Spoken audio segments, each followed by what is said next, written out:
German luxury vehicle maker BMW has made record car sales in India.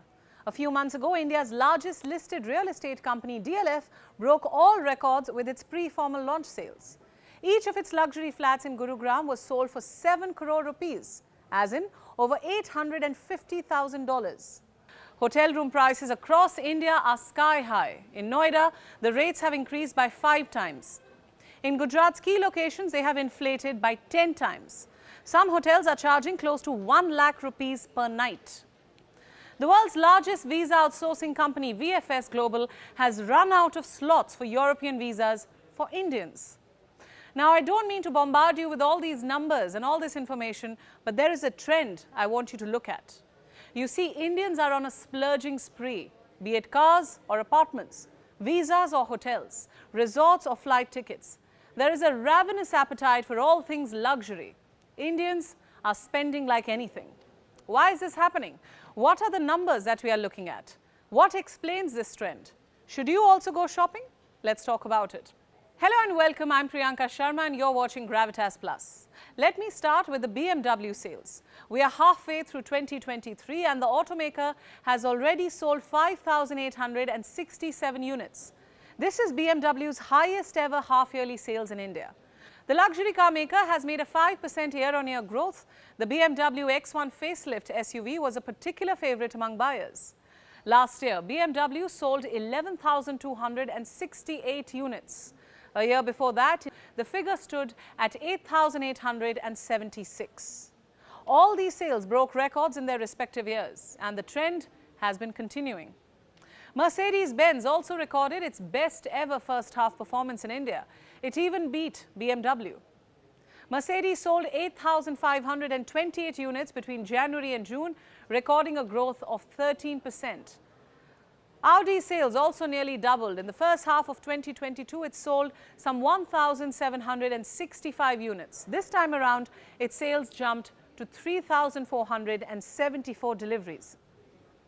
And it wasn't just cars. Indians splurged on premium motorcycles as well. BMW sold 4,667 motorbikes, reporting a jump of more than 50% in sales. This comes despite supply chain restrictions in the first 4 months of the year. So what do these numbers tell us? Luxury vehicles are selling like hotcakes in India. And why just vehicles? Just look at India's real estate market. In the very first quarter of this year, luxury housing sales rose a whopping 151%. Sales in Pune increased 13 times. Hyderabad sales increased 8 times. Sales in Delhi NCR tripled. For Kolkata, they doubled. In Mumbai, there were 0.5 times more sales of luxury homes. And let me tell you, the demand wasn't just limited to the wealthy. It was also driven by middle-class millennials and, of course, Gen Z. People under 40 are on the lookout for properties in prime localities. They are seeking homes with modern amenities, such as intelligent security systems, smart home technology, private elevators, concierge services, state-of-the-art fitness centers, and whatnot. It took DLF just 3 days to sell its luxury high-rise residential project. It is called The Arbor and is nested at Golf Course Extension in Gurugram, one of India's prime residential locations.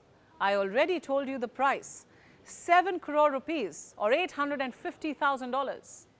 The 4 BHK apartments were by no means a bargain. The project was not a small one either. There were 1,137 flats in 5 towers, but still they were sold at a breakneck speed, as if they were being handed out for free. Be it permanent homes or temporary hotel room stays, Indians seem to have a lot of cash to spare. Case in point, the MotoGP event in Greater Noida. Some 150,000 Indians and 10,000 foreigners are going to attend. Where are they going to stay? At luxury hotels in Noida and Delhi NCR. Usually, you can find a decent hotel for about 8 to 10,000 rupees a night. But now the rates have soared to 50,000 rupees for just 2 nights. And Indians are not holding back. They're actually booking these rooms at these prices. The trends are much more pronounced in Gujarat. The 2023 ICC Men's Cricket World Cup is just 2 months away. Excitement is particularly high for India versus Pakistan on October 15th. The teams will lock horns at the Narendra Modi Stadium in Ahmedabad. As you can imagine, flight prices and hotel rates have shot up. Flight tickets are 6 times more expensive. Hotels are charging 10 times extra. Some luxury hotels are charging as high as 1 lakh rupees or $1,200 every night. And guess what? Many of those rooms are already sold out. Almost 70% of Ahmedabad's inventory is booked for the match day. The trend can also be seen in the tourism sector. It's like everyone just wants to pack their bags and roam around the world. The demand for international travel increased to the point that India's leading airline, Indigo, had to amp up its game.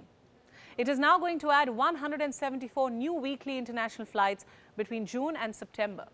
There will be new destinations, new routes and frequencies. Indigo will now have direct flights to 6 new destinations in Africa and Central Asia. This includes Kenya, Indonesia, Georgia, Azerbaijan, Uzbekistan and Kazakhstan. Can you believe this? Only a few years ago, these locations wouldn't have made it to Indians' travel itineraries. And now we have direct flights to them solely due to the massive travel demand. So what do we make of this? Why are Indians spending so much? Experts are linking this trend to 2 factors. Number 1, the pandemic. It was a time when everyone was cooped up inside their homes. Working from home became the new normal. There were sweeping changes in our lifestyle. Traveling, vacations, eating out, all this became a distant memory. If there was one thing that Indians or even people around the world learned from the pandemic, it was to never take anything for granted.